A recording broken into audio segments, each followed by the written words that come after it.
ఒక్కసారి మన ముఖ్యమంత్రి రేవంత్ రెడ్డి గారు మాట్లాడుతున్న ఈ వీడియో చూడు.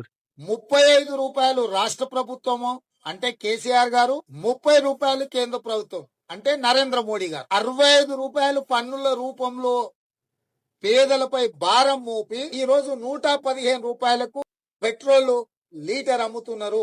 చూసిరా మన ముఖ్యమంత్రి గారు ఏం మాట్లాడుతున్నారంటే 35 రూపాయలు రాష్ట్ర ప్రభుత్వం, 30 రూపాయలు కేంద్ర ప్రభుత్వం పెట్రోల్ మీద ట్యాక్సులు విధించి పేద ప్రజలకు ఎక్కువ రేట్లతోటి పెట్రోల్ అమ్ముతున్నారు అని ప్రతిపక్షంలో ఉన్నప్పుడు నేటి ముఖ్యమంత్రి గారు మాట్లాడారు. ఇలా అధికారంలో ఉన్నది ఎవరయ్యా? రేవంత్ రెడ్డి గారు పాత మాటలు గుర్తున్నాయా?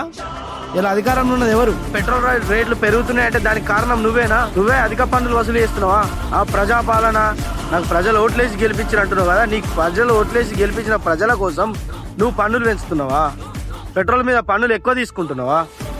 మరి బడే బాయ్ చోటే బాయ్ బంధం, మరి ప్రజల కోసం బడే బాయ్ని నువ్వు చోటే బాయ్ ఇద్దరు కలిసి పన్నులు తక్కువ చేయొచ్చు కదా. మాటలు కాదు ముఖ్యమంత్రి గారు, మాటలు మాట్లాడు, అడగోలు మాటలు మాట్లాడు ఈజీ, ప్రజలకు పరిపాలన అందించడు కష్టం. నువ్వే మాట్లాడినావు ఆ మాటలు. మరి అంటే ఓడెక్కదాకా ఓడమల్లప్ప, ఓడెక్కినాక బోడమల్లప్పనా? అధికారం కోసం కేసీఆర్ మీద ఎన్నో బదనాములు చేసినావు.